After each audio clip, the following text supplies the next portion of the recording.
ಬಂದು ಕುಳ್ಳಿರ್ದುದು ಸಭಾಸದ ವೃಂದ ನೆರೆದುದು ಮತ್ತೆ ಜೂಜಿನದಂದು ಗದ ದುರ್ವ್ಯಸನ ಮುಸುಕಿತು ಧರ್ಮನಂದನನ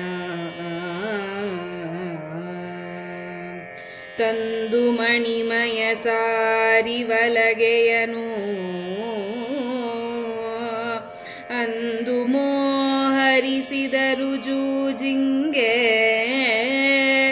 ಇಂದು ಕುಲದ ಮಹಿಷನು ಅನುವಾದನು ಸರಾಗದಲ್ಲಿ.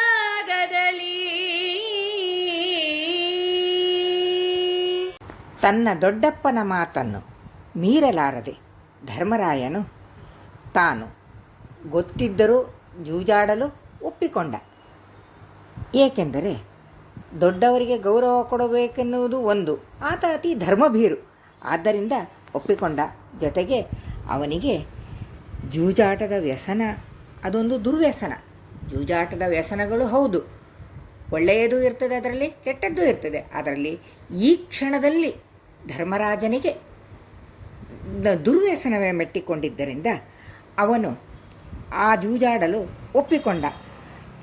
ಆ ಒಪ್ಪಿಕೊಂಡಾಗ ಯಾರಿಗೂ ಅದರಲ್ಲಿ ಅವನು ಒಪ್ಪಿಕೊಂಡಿದ್ದು ಯಾರಿಗೂ ಸಮಾಧಾನವಿರಲಿಲ್ಲ. ಆದರೂ ಒಪ್ಪಿಕೊಂಡ. ಬಾಕಿಯವರೆಲ್ಲ ಯಾಕೆ ಸುಮ್ಮನಿದ್ದರು? ಭೀಮಾರ್ಜುನಾದಿಗಳು ಯಾಕೆ ಸುಮ್ಮನಿದ್ದರು?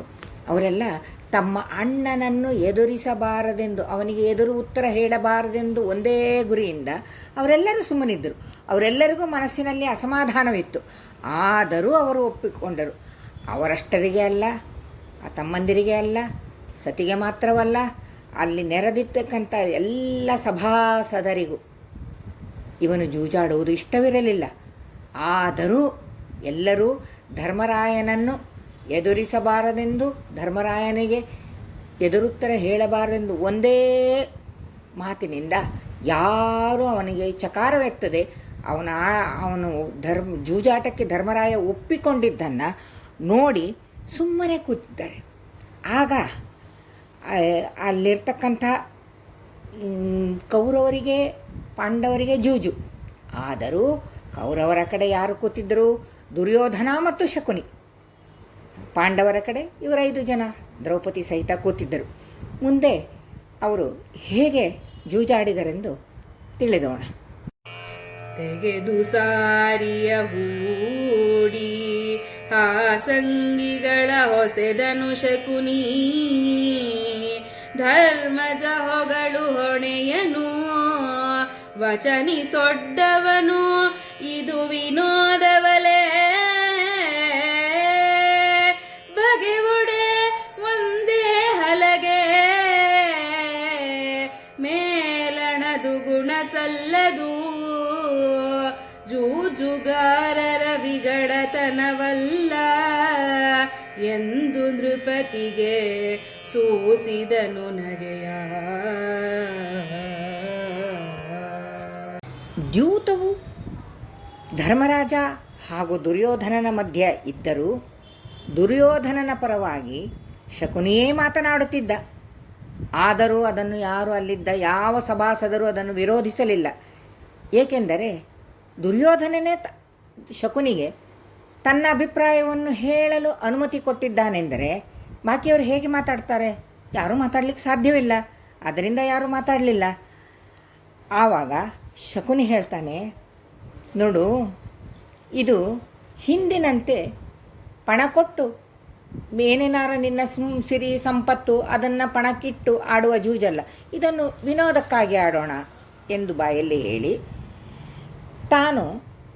ನೀನು ಈ ಥರ ಜೂಜನ್ನು ಆಡು, ಇದು ಒಂದು ಸರಸಕ್ಕೋಸ್ಕರ ಆಡೋದು, ಬೇರೆದಕ್ಕಲ್ಲ ಅಂತ ಹೇಳಿ ಒಂದು ವಿಕಟ ನಗೆಯನ್ನು ನಗ್ತಾನೆ. ಆ ನಗುವಿನಲ್ಲಿ ನೀನಿದನ್ನು ಒಪ್ತೀಯ, ನಾನು ನಿನ್ನನ್ನು ಸೋಲಿಸ್ತೀನಿ ಎಂಬ ಒಂದು ಆಂತರ್ಯ ಒಳಗಿರುವಂತಹ ಒಂದು ನಗೆಯನ್ನು ಆ ಶಕುನಿಯಕ್ಕೆ ತೋರಿಸ್ತಾನೆ. ಆವಾಗ ಅವನೇನಂತಾನೆ, ನೋಡು, ನೀನು ಅದನ್ನು ಇದನ್ನು ಎಲ್ಲ ಇಡೋದು ಬೇಡ, ಬೇರೆ ಏನೇನಾದರೂ ಮಾಡೋಣ. ರಾಜರು ಇಬ್ಬರು ಆಡ್ತಾ ಇರ್ಬೇಕಾದ್ರೆ ಅದನ್ನು ಹಾಗೆ ನೋಡಿ ಇಷ್ಟು ಜನ ಸಭಾಸದರು ನೋಡ್ತಾ ಇದ್ದಾರೆ, ಸುಮ್ಮನೆ ಆಡಲಿಕ್ಕಾಗ್ತದಾ?